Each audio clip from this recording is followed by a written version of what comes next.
Alors, ça veut dire que les soins palliatifs ne répondent pas à cette demande et qu'il faut aller au-delà, c'est cela? Alors, ça veut dire qu'il n'y a pas assez d'argent aussi mis dans les soins palliatifs. Il faut aussi un accès universel aux soins palliatifs. On n'oppose pas les soins palliatifs avec l'aide active à mourir. Il faut savoir que la majorité d'entre nous iront très certainement en soins palliatifs s'il y a un accès universel. Voilà. Ça, il faut bien le comprendre. Maintenant, ça veut dire aussi qu'il y a des souffrances pour lesquelles des personnes se disent « là, je ne peux plus les endurer, je ne peux plus les supporter ». Et cette loi, c'est une loi qui va respecter toutes les consciences. On peut vouloir se battre le plus longtemps possible parce qu'on a des convictions religieuses, philosophiques, peu importe, qui nous disent par exemple, mon Dieu me rappellera. Ces personnes doivent être respectées dans leur conscience. Mais à l'inverse, toutes celles qui aujourd'hui se disent, moi je ne peux plus ces souffrances. La vie n'est plus la vie, c'est de la survie. Et dans le cadre strict que vous avez défini, ces personnes doivent être entendues dans leur choix.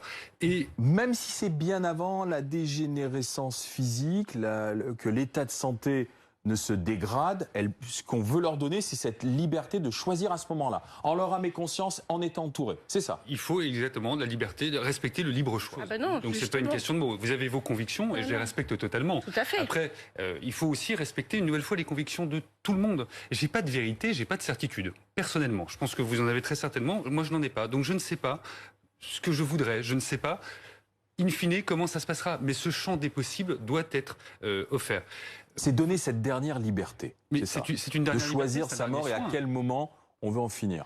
Quel principe supérieur? Sachant qu'on est atteint d'une maladie grave, incurable, évidemment, et qui va dégénérer. Évidemment. Mais quel principe supérieur dans notre République doit interdire cela? Peut-être la devrait fraternité. aller en Suisse ou en Belgique? Attendez, vous dites peut-être la fraternité, je vous rappelle, liberté, égalité, fraternité. Bien sûr. La fraternité, n'est-ce pas de dire à celui qui souffre et qui souffre tellement, ou qui a tellement peur de souffrir, qu'il envisage de se donner la mort, ou de se faire donner la mort, ou qu'on lui donne la mort, au lieu de lui dire « Ok, très bien », est-ce que c'est pas de lui dire, mais nous on est là, la société est là, les soignants sont là, et il y a des solutions, parce qu'il y en a, il y en a. Bien sûr, mais que répondez-vous à celui qui vous dit, moi je n'en peux plus, ça s'appelle la fraternité, écoutez tout le monde, sans juger, sans vérité.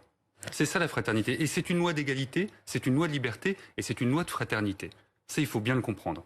Et rien n'opposé à rien. C'est une loi de liberté parce qu'on respectera ce libre choix. C'est une loi d'égalité parce qu'aujourd'hui, si vous avez financièrement la possibilité d'aller en Suisse, vous pouvez le faire. Si vous voulez aller en Belgique, il faut savoir qu'il y a quand même une convention qui permet, dans les Ardennes, de pouvoir se faire soigner en Belgique et se faire rembourser par la sécurité sociale des soins préparatoires à une euthanasie en Belgique. Donc on marche totalement sur la tête. Et la fraternité, parlons-en, vous avez en France un triste record de suicides de seniors.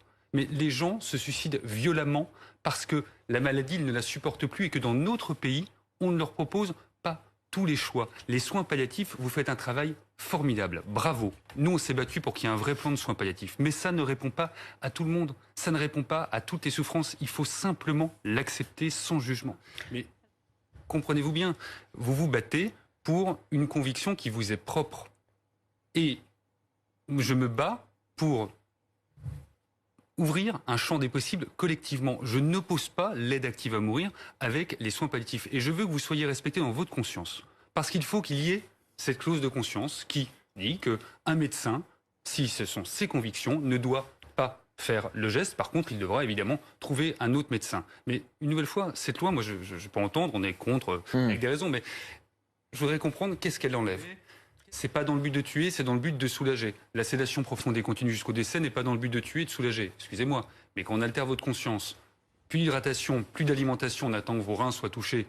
Donc on vous crée une maladie pour que vous puissiez partir en quelques instants si vous êtes gravement malade, ou en plusieurs semaines, comme on le voit dans beaucoup de cas. Ça s'appelle tout simplement de l'hypocrisie. Mais quand on vous parle de légalisation d'aide active à mourir, vous me répondez soins palliatifs.